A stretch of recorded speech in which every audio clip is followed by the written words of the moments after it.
In this video, I will give you a brief review about the red blood cells and hematocrit.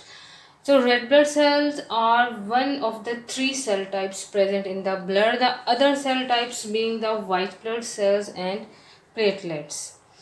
Red blood cells are also known as erythrocytes. Erythrocytes. Red blood cells, why are these cells called red blood cells? Because they appear red. And this red color is due to a protein, and the name of that protein is hemoglobin. This protein is also known as respiratory protein because it carries oxygen. So this protein is mainly responsible for the red color of red blood cells. Someone may ask why this hemoglobin is present attached to the red blood cells. Why cannot it be present freely in the plasma to carry the oxygen? So the answer to this question is that the molecular weight of this hemoglobin protein is very low. This molecular weight is so low that this protein will easily be filtered through the kidneys, leading to its excessive loss, and the function of this hemoglobin protein to carry the oxygen will be eventually lost. So that's why Allah has attached this hemoglobin protein to the surface of the red blood cells, and the molecular weight of these red blood cells is very high. They cannot be filtered through the kidneys. Except from carrying this oxygen, red blood cells have other important functions. What are those important functions?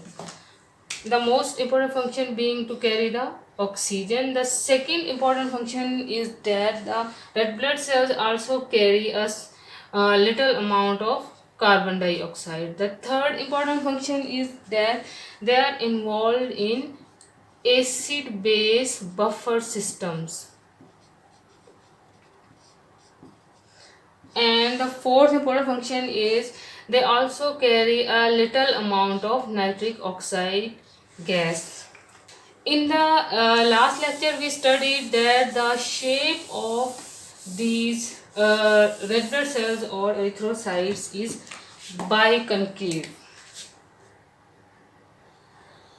Biconcave shape. So it has two concave surfaces, one concave surface and the other concave surface. What is the reason that the red blood cells have this biconcave surface? The reason behind is that this biconcave surface allows easy folding of the red blood cells to facilitate passage through the capillary membrane. And the other important function is that this biconcave surface increases the surface area of the cell, and this in turn increases the oxygen exchange from these cells, which is the main function of red blood cells. Now, what is hematocrit? Hematocrit. We studied in our last lecture that blood is composed of two main components. One is plasma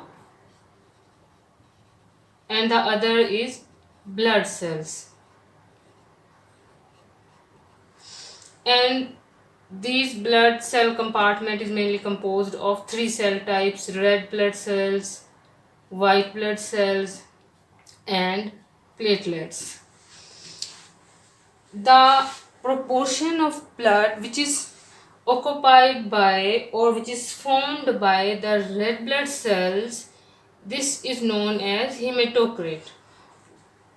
It simply means in 100% of blood, what is the percentage of blood which is formed by the red blood cells. This percentage is known as hematocrit, and it normally varies between 40 to 45%. For example, if we take a little amount of blood in a test tube, that is, for example, we take 1 ml of blood. So in this total 1 ml of blood, the percentage which is formed by only the red blood cells, excluding the white blood cells, excluding the platelets and excluding the plasma, the percentage of the blood or proportion of the blood which is formed by the red blood cells is known as hematocrit. The hematocrit increases in dehydration. The reason behind being as the in dehydration, the plasma proportion of the blood decreases because plasma is mainly composed of water, and in dehydration water proportion of the plasma decreases and the plasma proportion overall decreases, leading to relative increase in the concentration of red blood cell, and this leads to increased hematocrit. Hematocrit is the percentage of blood which is formed by red blood cells. What is the normal concentration of hemoglobin in males and females? In males, it varies from 16 plus minus 2 grams per deciliter, and in females it is 14 plus minus 2 grams per deciliter. Always remember that the concentration of hemoglobin is in grams, not in milligrams. Why is the concentration of hemoglobin different in males and females? The reason behind being that the hormone in males, that is testosterone hormone, this hormone basically increases the rate of metabolism. Increased metabolic rate and increased metabolic rate leads to increased oxygen consumption, and this increased oxygen consumption leads to hypoxia, and the hypoxia in turn increases the production of a protein called erythropoietin.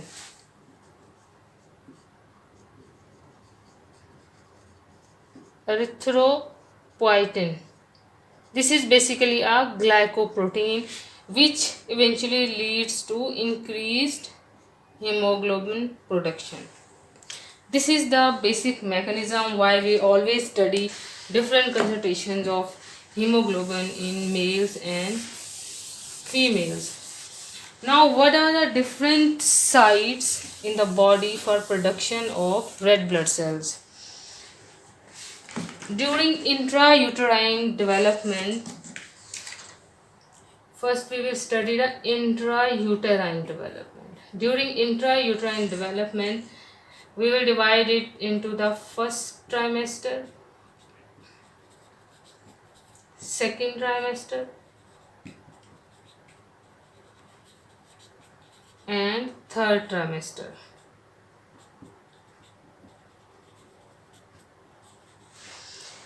During the first trimester, the hemoglobin production mainly takes place in the yolk sac.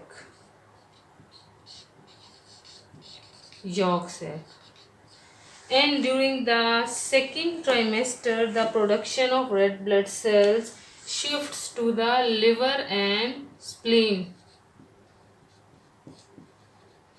And during the third trimester, all of the erythropoiesis or production of red blood cells takes place in the bone marrow and continues till 5 years of age of the baby. Now after the birth, till 5 years, all the erythropoiesis takes place in the bone marrow, specifically red bone marrow. We know that there are two types of bone marrow. One is the red bone marrow and the other is yellow marrow. The erythropoiesis or synthesis of different cells only takes place in the red marrow. During the 5 year to 20-year period, the long bones stop producing red blood cells as their marrow becomes yellow.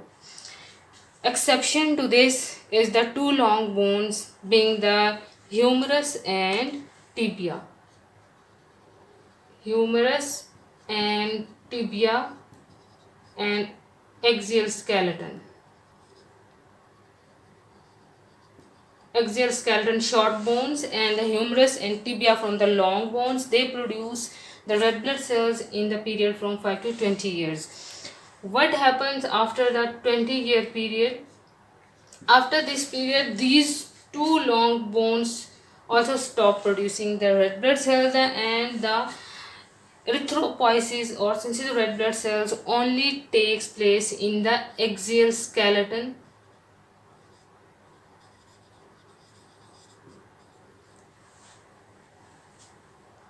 or in membranous bones. Membranous bones including vertebra, sternum, tibia and iliac bones. We studied in the last lecture that the red blood cells do not have any mitochondria, and mitochondria is the source of energy production in any cell.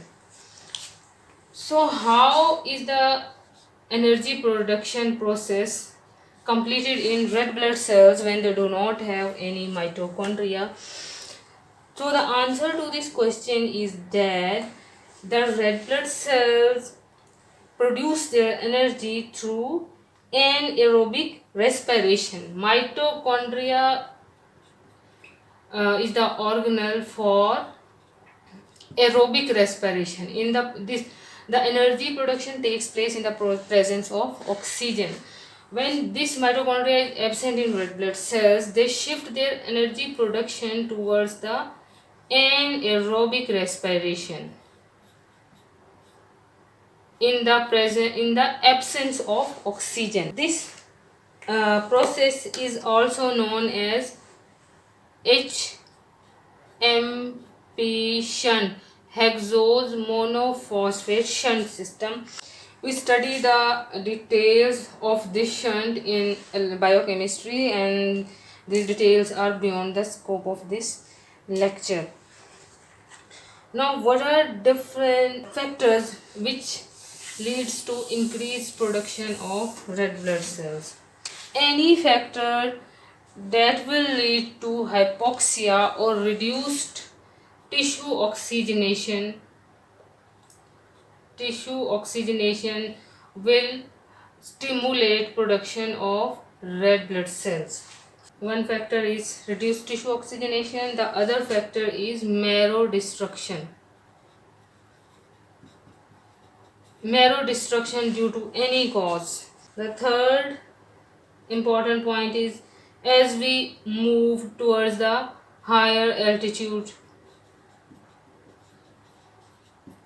this factor also ultimately leads to reduced tissue oxygenation and increased production of red blood cells, and various respiratory diseases